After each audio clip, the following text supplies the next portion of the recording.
It's Monday, November 1st, 2021. Tom Brady and the Bucs went to New Orleans and came back with an L. Mike Tomlin said, same old Browns. Bill Belichick is out there beating rookie quarterbacks and rookie coaches again.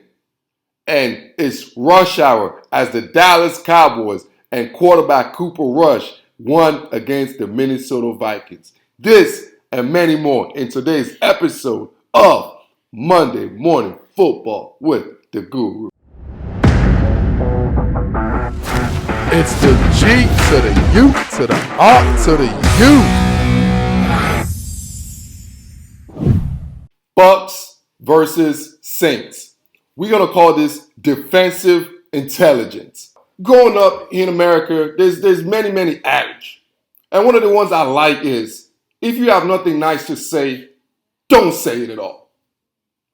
What happened with Tom Brady this past week was he had something to say, but it wasn't nice. And he still said it. During the Monday night game last week between the Saints and the Seahawks with the Peyton Manning and Eli Manning broadcast, and I'm paraphrasing here, Tom Brady went on and started talking about defensive players in the NFL, basically saying, they're dogs chasing a car. Paraphrasing. He's like, have you ever been in a defensive meeting room? And he laughed. He's like, that's why those guys can't play offense. Just laughed it off like, It's like, those guys, man, they're barbaric. It's just dog chasing a car. Just see ball, get ball.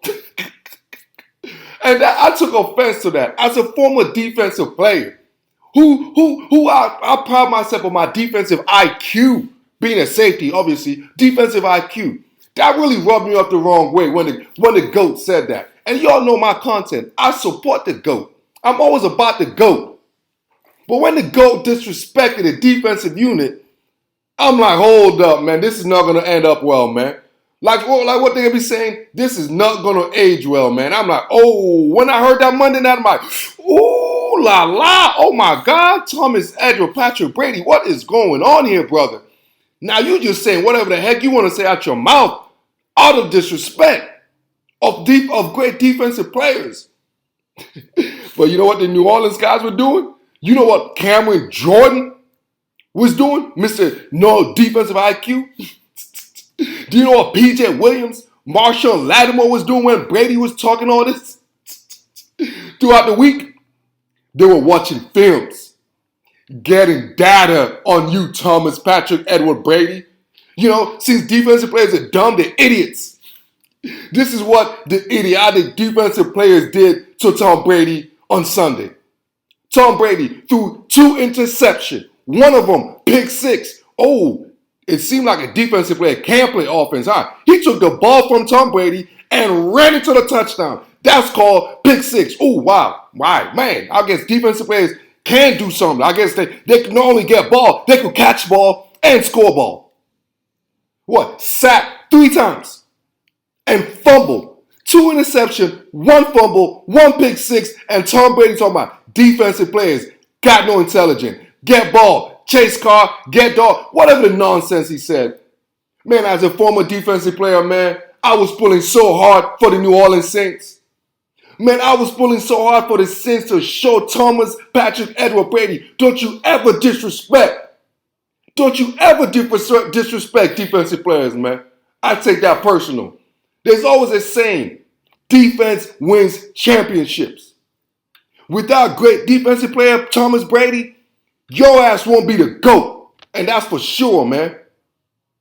So Sunday, watching the game in New Orleans, watching the pass rush of New Orleans just go after Tom Brady.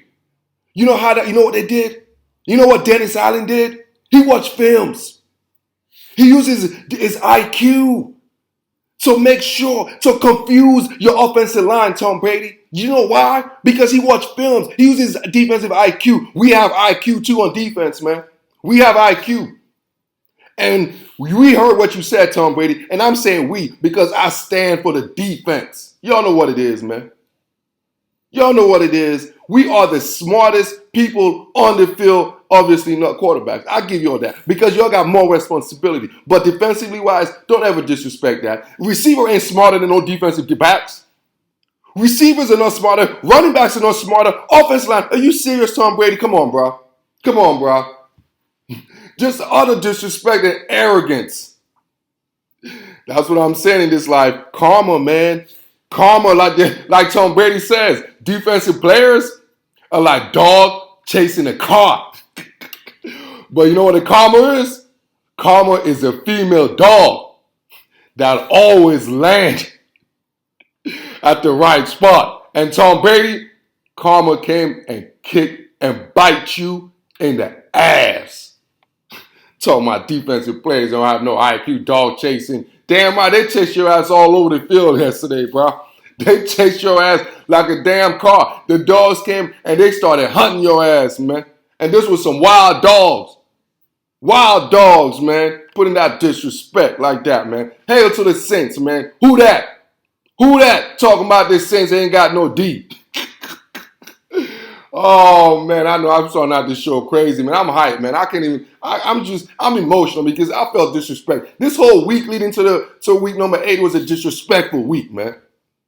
Disrespectful week. Now I want to transition to the Steelers and the Cleveland Browns, man. And I'm not even going to talk about the Cleveland Browns and Bacon.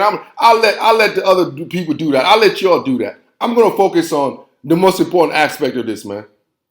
Because this week, Tom Brady disrespected defensive players, and my guy, my coach, Mike Tomlin, got disrespected. He got disrespected by asking him a disrespectful question, talking about going to the college football. Are you interested in USC job? Man, get the hell out of here, man, with that BS, man. You talking about the second best coach in football currently, and you're going to ask him, disrespect this dude about some college nonsense? Get the hell out of here, man. Get the hell out of here, man. It's time for the NFL. For people, if y'all got to recognize, man, it's time y'all know Mike Tomlin. Take away Bill Belichick. Mike Tomlin is the best coach in football, bro. And I'm tired of that Andy Reid situation. I'm tired of y'all talking about Andy Reid. Oh, because he's a big, fat, nice guy. He's a big, fat, nice guy. Oh, yeah. Okay, Andy Reid call play. No, I know Andy Reid. I watch Andy Reid in the NFC East. I know Andy Reid, bro. I know. You think y'all watching Andy Reid with Patrick Mahomes? No, I can tell you about Andy Reid with Donovan McNabb. I can tell you about Andy Reid that don't know anything about clock management. I can tell you about that Andy Reid, bro. I can tell you about stubborn Andy Reid that don't know how to run the damn football. I can tell you a whole bunch about Andy Reid. And then y'all want to talk about Sean Payton. Every time you list about great head coaches, you always hear the same old Pete Carroll, Sean Payton, Andy Reid, but you don't hear Mike Tomlin. You don't hear Mike Tomlin. The utter disrespect that Mike Tomlin gets. Never had a losing record in this league. Never had a losing record. Bill Belichick can't say that. Andy Reid can't say that. Sean Payton can't say that. Only one of those guys could say that, and that's Mike Tomlin, man. Y'all better put some respect on his name, man. Whenever y'all talk about Mike Tomlin, I want to hear some respect. Respect. I want a K on that end of it, dog. I don't want no T. I want the K. Respect on Mike Tomlin's name, man. Because I'm tired of all this disrespect Mike Tomlin's been getting for the last decade, man. You can't name any top coach. You talking about coaches. It's one coach that comes to mind. Bill Belichick, and the very next name should be Mike Tomlin, or your ass don't know football. That's real talk. And I challenge you all that. If Mike Tomlin, if you said the best coach in the NFL, and if Mike Tomlin's name is not number 2, man, don't even talk to me, dog, because you don't know nothing about football. I'm telling you straight up. I'm telling you straight up. If you know anything about football, you know the answer to that question, man. And Mike Tomlin got disrespected, and you know what he does? He came back like what he does every year, every week. Get his team prepared to take on the next opponent. And that, come on, man. Come on, man. You got me all wild up right now. I'm sweating right now. I'm sweating because this was a disrespectful week. First, Tom Brady disrespected defensive players, and then y'all media outlet disrespecting my coach. Nah, man. We ain't having that. We ain't having that. So next time, when we talk about great coaches in the NFL, when we talk about legendary coaches in the NFL, the very coach name that should come after Bill Belichick should be Mike Mother freaking Tomlin. And y'all put respect on that man's name.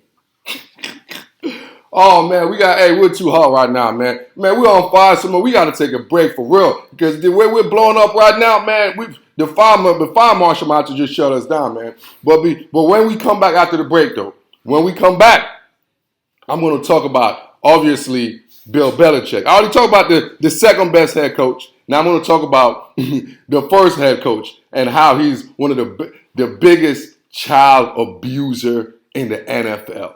Yes, sir. Yes, sir. Yes, sir. It's the G to the U to the R to the U.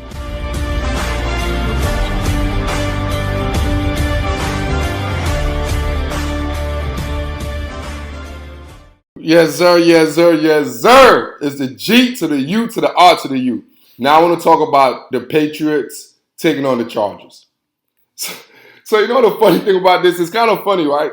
Tom Brady disrespected defensive players, right? But he was coached under the greatest defensive mind in the history of the NFL. So my question is, right? When he talking about going to a defensive meeting room, so was that the case when he went to the Belichick's meeting room? Was it just a bunch of dogs just chasing cars? That's what I want to know, man. It's like the way he disrespected defensive coaches and defensive meeting room. Hey, Belichick, was that a slight he's going against you? Anyway, I got to talk about Bill Belichick taking on Justin Herbert and Brandon Staley, man. I call this topic right here child abuse, man. It's getting to the point. It's not even fair no more. It's not even fair. I don't even know why do we put Bill Belichick against a young quarterback and against a rookie head coach? Like, what that recipe is a recipe for ugliness for the opponent, man. Like, I don't even want to talk about Bill Belichick 29-6 record against rookie quarterbacks. What is Bill Belichick's record against rookie head coach, man? That's what I want to know. What is Bill Belichick's record? Because it seemed like every time Bill Belichick plays a rookie head coach, bro, you can really see the difference between coaching ability. It's like sometimes when two coaches are like almost side by side, you really can't tell because it's like, oh my God, it's like you can't tell. But when you have Bill Belichick against first-year head coach, bro, there's a big major gap as far as coaching ability, man. It's a major gap. And what happened this week, man, you all remember a couple weeks ago, Justin Herbert used to be everybody's sexiest, you know, the name, the buzzword of the NFL, Justin Herbert. But now, Bill Belichick just put a beating on this dude once again, bro. It's like Bill Belichick be abusing these young coaches, this young quarterback. It's like child abuse, man. It's literally child abuse. Like, I don't understand why the NFL is allowing this. It's a criminal offense, man. It's a criminal offense for the NFL schedulers to put first-year head coach, first-year quarterbacks against a Bill Belichick team, dog. I mean, it's just mercy. It's like, come on, bro. Come on, bro. I'm talking about Mac Jones looking like straight up. I mean, who look like, what's my man, Chad Pennington out there, man? Just like, I'm like, holy smoke, bro. And then all of a sudden, Justin Herbert, just like what Tom Brady says, defensive players ain't got no IQ, but damn it. Hey, I bet you Justin Herbert won't say that. I mean, this dude was seeing ghosts. He was seeing Casper. He was seeing the other ghost from the Ghostbusters. Whatever his name is, the Green Ghost. He was seeing all those damn ghosts, man. Bill Belichick be making them kids see ghosts, bro. And I'm talking about it is not fair, man. It's like taking candy from a baby. And I'm tired of watching Bill Belichick abuse freaking first-year head coach and young quarterback. I'm tired of it. I don't even want to watch that no more, dog. It's strictly child abuse. Belichick taking on a first-year head coach, a young quarterback, is child abuse, and y'all got to call CPS, dog. The NFL, I'm going to call CPS on the NFL because it ain't fair. Because it's negligence. It's becoming negligence right now, man. Making first-year quarterbacks and first-year head coach go against Bill Belichick. It's called negligence. Oh, my goodness. Hey, it seems like that's the only way the Patriots win nowadays. Since after Brady, all their victories came against either first-year quarterback or first-year head coach, man. That's who they win. The whole NFL is like, if you're first-year head coach a first-year quarterback, their schedulers will make sure you're playing Bill Belichick because you got to go get the welcome to the NFL type of, treatment. That's what you got to do. Oh, man, speaking of treatment, I want to go back to this game. One of my two best teams right here, man. It's kind of fun. It's like, you have your brother, you have a sister, and you love them, but you love them too differently. It's like in the Titans and the Colts. You all know it's like, I like them. It's kind of not fair because they're two division opponents, two division rivals. And I like both of them, man, for two different reasons. I like the Colts for one reason, and I like the Colts because the way the organization is structured. I like the organization. I like Chris Ballard. I like the front office. That's what I like about the Colts. I like Frank Wright. I like the decision makers at that top. I love that part of the Colts. That don't necessarily mean I love everything about the roster, but I love the decision makers. And then when it comes to the Titans, man, it's like I love the players. I love the scheme. I love everything about the Titans because of the physicality.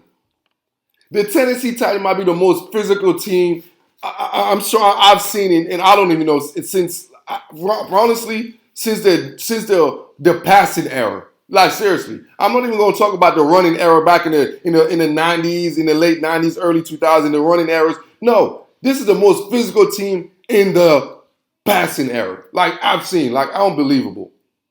You have King Henry, a running back who looks like a defensive tackle. You're like, get the hell out of here, bro. You have a linebacker, you have a receiver, A.J. Brown, who looks like a linebacker. I'm like, get the hell out of here, bro. I mean, this team is just so, and look at the coach. The coach is big and strong and physical. This is the most physical team like I've seen since the passing era. Like, I mean, the offensive line is physical. The defensive line is physical and aggressive. Like, when you think about the Tennessee Titans, the only thing that comes into your head is physicality. It's like, I look at the physicality in the dictionary, and you know what comes out for it? It's called a Tennessee Titan.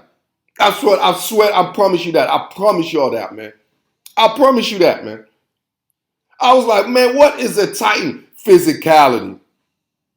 And Mike Vrabel got the Tennessee Titans rocking right now, and they're the most physical and scariest team, not only in the AFC, but maybe in the whole entire NFL. I mean, the way they were put together. They are put together to play in any situation, home, away, it don't matter. They are built tough. They are built strong, man. I'm talking about this is what my man Dan Campbell, this is what he was talking about, biting ankles, biting ears and all that. That's the Tennessee Titans. That's the physicality they have. That's the physicality they have, man. And I love watching the Titans, man. Tighten up, Tennessee. Y'all got a squad, man. Y'all got a squad, man. Y'all squad up. For real, man. Y'all squad up. Y'all are the scariest team. And ain't nobody in the AFC, man. I don't care if it's the Chiefs. I don't care if it's the Bills. Ain't no one want to go to Tennessee and play them boys. I'll tell you that. Ain't nobody want to see Derrick Henry and tackle his butt. I'll tell you that. Ain't nobody want to see A.J. Brown and tackle him. I'll tell you that. And when Julio comes back, man, I'm telling you, bro, this team is, this team is sneaky, homie. Hey, Tanner Key. Hey, I peep y'all, man. Y'all sneaky, man. Y'all are just a physical, sneaky-ass team, man, and I love it. I freaking love it.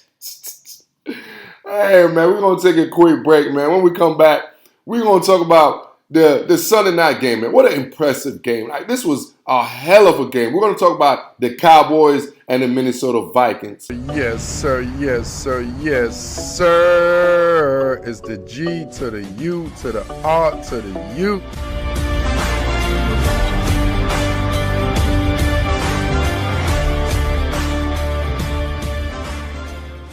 Yes, sir. Yes, sir. Yes, sir. Yes, sir. It's the G to the U to the R to the U.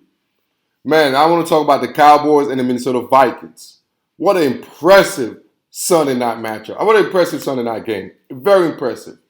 What I want to really focus on, I don't want to talk about the Kirk Cousins. I know we could all joke, like, I don't want to talk about Kirk Cousins. Like, we already have data on that. It was a primetime game. We know what it was, man. I don't even want to talk about that.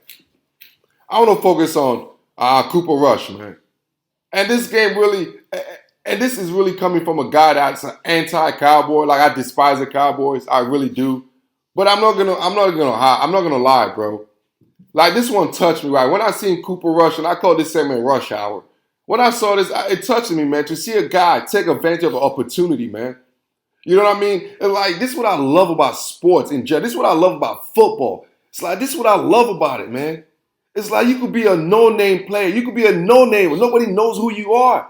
For years, you're on the grind doing work. For 3 to 4 years, since what, 2017, this guy's been in the league. Ain't nobody heard of him. Nobody knows jack shit from him. I don't even think last year they brought in Andy Dalton and they played some dude named Ben Bajucci, whatever his name is, bro. I don't even know about no damn Cooper Rush, man. But the thing about sports, man, is specifically team sports like football, man. And if you keep grinding, just like in life, you just keep grinding and just when nobody's watching. You know what I'm saying? You know, I'm posting stuff on IG when nobody's watching. And you just keep believing yourself. This was just a great story of believing yourself, man. Opportunity's gonna come. You don't know when it's gonna happen, bro. This dude was in the league for 4 years now. Didn't have a single opportunity. And now you're looking at a Sunday night game, a standalone game. A standalone game where everybody's watching. On Halloween, bro. Think about the dreams. His family's watching. His wife, his dad, oh my goodness, bro. I was touched, man. As a person that don't get emotional like that despise the Cowboys. Man, this was one of the best football stories, man. Seriously. This was very good, man. Just like a couple weeks ago with the Cleveland Browns and our running back, the 4th-string running back and his story.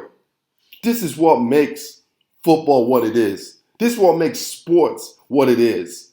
Because it's a microcosm of life, man. Just never give up. Always believe in yourself. Always believe in yourself.